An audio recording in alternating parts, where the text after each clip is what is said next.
새벽 3시 57분이라고 되어 있네요. 새벽 4시경 가겠습니다.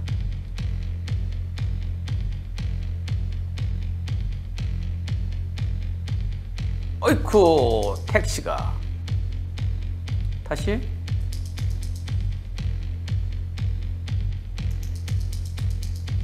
쾅!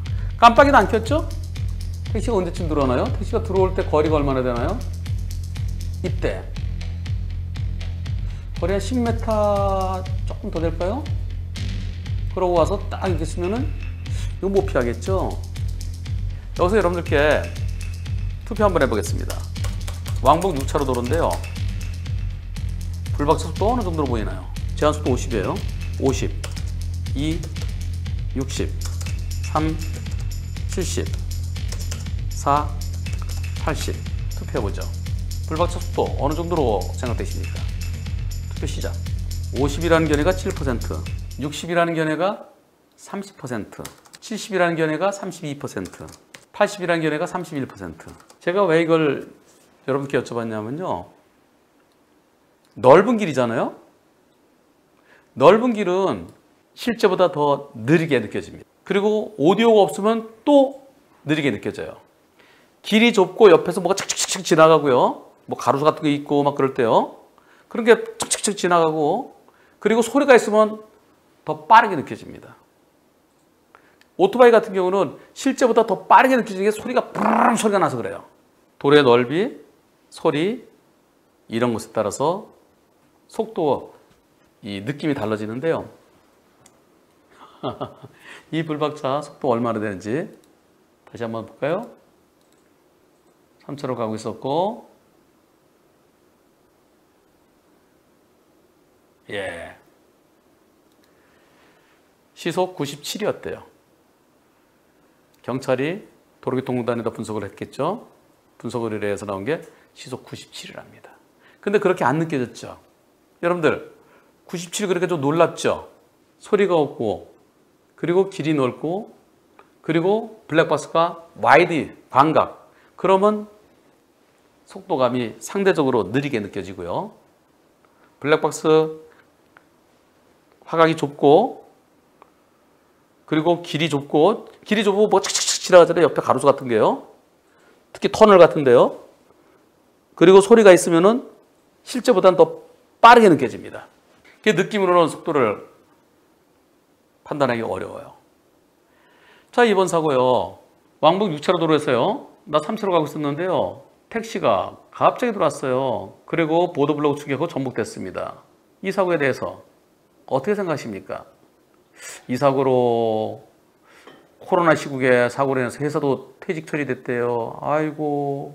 50도로에서 97이면은 47을 초과했습니다. 시속 20km 초과로 밝혀졌죠?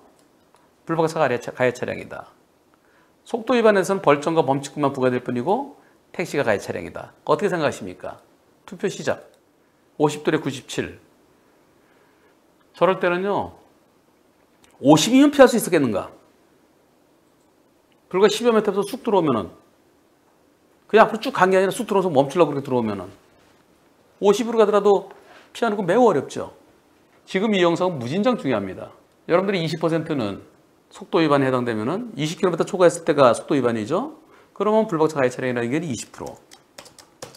80%는 아니 속도 위반은 거기에 대해서 벌금과 범칙금하고 벌점만 주면 되지, 먹으면 되지.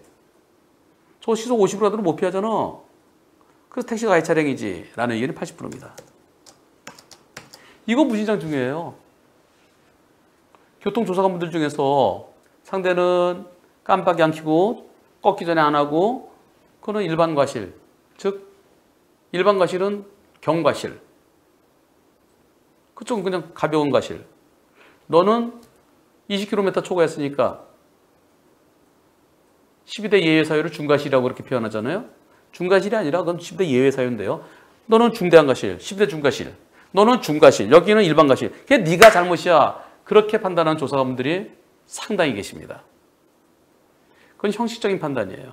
이번 사고는 제한속도 50을 지켰더라도 못 피했을 사고입니다. 다만 50을 지켜서 그냥 쿵 하고 말았죠. 그런데 속도가 빨라서 차가 뒤집어졌잖아요. 결과가 더 커졌죠. 바로 그 부분입니다. 그래서 속도가 빨랐던 부분, 거기에 대해서 불박차의 잘못, 적게 보면 20, 좀 더 보면 30 정도 볼 수 있습니다. 택시가 가해 차량이죠. 깜빡이 없이 쑥 들어오면 어떻게 해요? 택시는 그리 생각했을 겁니다. 뒤를 안 보고 들어왔을 수도 있고요. 아까 보니까 멀리 있네, 괜찮겠네 해서 들어왔을 수도 있고요. 그러나 반드시 꺾기 전에 한 번 더 했었어야죠. 미리 깜빡이 켜고. 80대 20, 내 70대 30 정도로 보이는데요. 제가 여쭤봤습니다. 50도로에 97로 나왔다고 경찰서에서 얘기 들었습니다. 사고랑은 큰 차이 없을 거라는 말씀해 주셨는데 과실은 어떻게 될까요? 제가 이렇게 여쭤봤어요. 과속에 대해서 20km 초과, 40km 미만, 그럴 때는 6만 원에 15점이에요. 40km 초과, 60km 미만, 60km까지, 예. 20km 초과, 40km까지는 6만 원에 15점. 40km 초과, 60km까지는 9만 원에 30점. 그리고 60km 초과하면은 12만 원에 60점입니다. 15, 30, 60으로 벌점이 늘어나요. 범칙금은 6, 9, 12가 되고요. 10km에서 20km까지는 거기는 벌점은 없고요. 범칙금 3만 원이에요. 3, 6, 9, 12. 제가 과속에 대해서는 벌점과 범칙금만 내고 사고 자체는 피해자로 정리되어 있나요? 결국 속도 위반 사고로 처벌받지는 않게 되었죠? 라고 여쭤봤어요. 경찰서에서 변호사님 말씀대로 벌점과 벌금이 아니라 범칙금이에요. 범칙금으로 종료됐습니다. 저는 이 조사관 칭찬해드리고 싶습니다. 실질적인 판단해야죠. 실질적인 판단. 20km 초과했으면 중과실이다. 그러니까 네가 가해 차량이다. 그런 조사관분들이 계세요. 법원에 가면은 거꾸로 택시 잘못이 70인데 80인데 더 잘못한 쪽이 가해 차량이죠. 50을 지켜서도 피하기 매우 어려워요. 담당 조사관께서 실질적인 판단하신 거 정말 잘하셨습니다. 그리고 앞으로 모든 조사관분들이 법원에 갔을 때 과실비리 과연 어떻게 되겠느냐. 형식적으로 판단하지 말고요. 예를 들어서요. 이거 똑같은 게 음주운전했어요. 음주운전해서 신호를 보고 정상적으로 가는데 어떤 차가 빵 와서 신호위반을 때렸어요. 거기는 음주운전은 별도로 처벌하고 음주 수치에 따라서 면허 취소를 시키든지 면허 정지든지 그리고 음주에 대해서 벌금 그건 별도로 하고 사고 자체는 100대 0이잖아요. 그래서 가해자는 신호위반 쪽이잖아요. 또 내가 넓은 길을 직진하고 있었는데 좁은 길에서 빨리 달려서 날 때렸어요. 여기는 교차로 통행방법 위반, 여기는 음주운전. 네가 가해 차량이야. 그렇게 안 하잖아요. 실질적으로 누가 잘못했는지 거기에 따라서 가해자, 피해자를 구분해야 되고요. 만약에 여기에 대해서 너는 과속이야? 속도 위반이야? 그럼 네가 너 형사처벌 받아. 그러면서 속도 위반에 대한 벌점, 그리고 저쪽에 다친 사람들에서 전부 다 거기까지 벌점, 그리고 형사처벌. 그거는 적절치 않습니다. 더 많이 잘못한 쪽이 가해 차량이 되고요. 그리고 과속에 대해서는 별도로 벌점과 범칙금 처벌하는 게 그게 옳습니다.